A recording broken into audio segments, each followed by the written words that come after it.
Welcome to my review of the Dana Vicich Roaming Thunder. This is a swirly S-Line CD2 by Discmania. Big thank you to Dana Vicich himself for sponsoring this video. He sent me this disc to test and review, and I really appreciate that. It's something I've wanted to do for a while, to have a professional player sponsor a review of their own signature disc here on my channel, and I'm super happy to get it done with Dana especially. Dana was one of the first high-level players I ever had the chance to play with.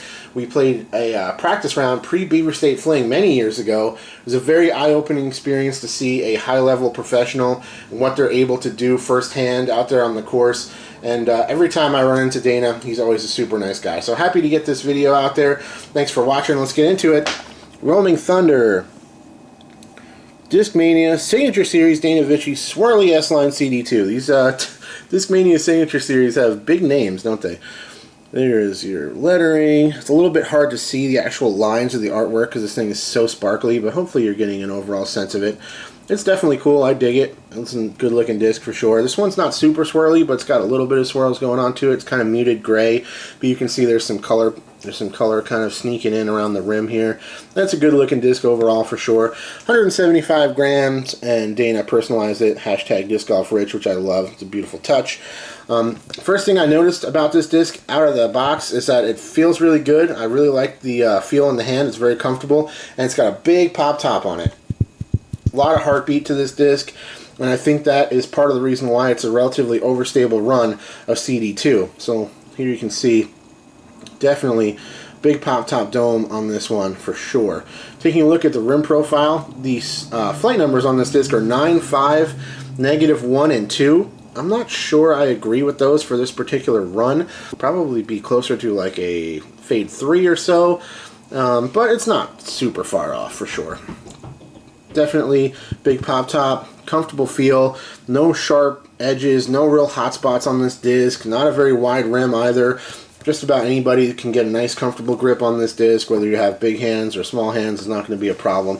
Let's put it up next to a couple other options I have close at hand.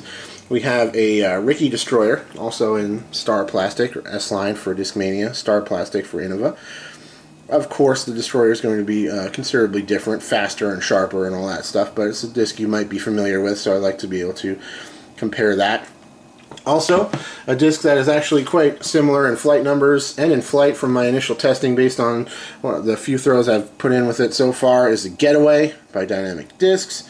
Here they are side by side. The CD2 definitely feels better in the hand for me, but similar in terms of what you'd use them for, and definitely similar in flight numbers, as you can see, 9, 5, -0.5, -0.5, and 3. That actually might be slightly closer of flight numbers for this particular CD2. What Dana was saying with this kind of pop-top, somewhat overstable run, it actually kind of flies like a PD with more glide. I would definitely concur with that as well. And it also kind of reminded us of a Vulture. Andy, who you'll see throwing it in just a second here, he thought it definitely felt somewhat like a Vulture in flight, where it's got that long glide, straight flight, but it has a nice overstable finish when it slows down.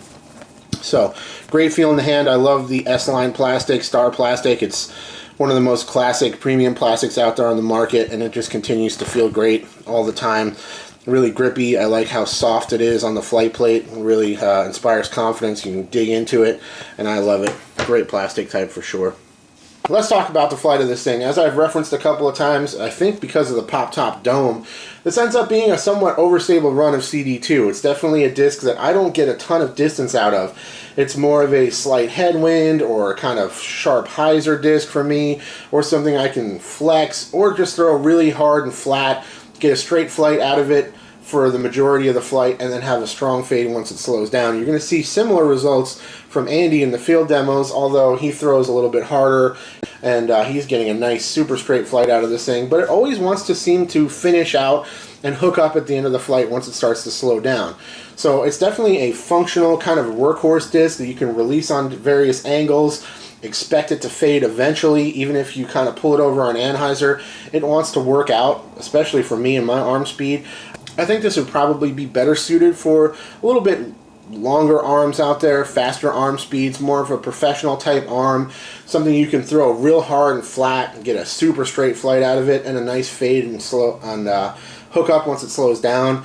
and definitely a solid kind of workhorse, straight to overstable fairway drivers. So that's my review on the Vicich CD2. Looking forward to hopefully seeing new runs of these come out next year, and maybe I'll check out a new one as well and see how they compare. Thanks for watching. I'll check you later. Cheers.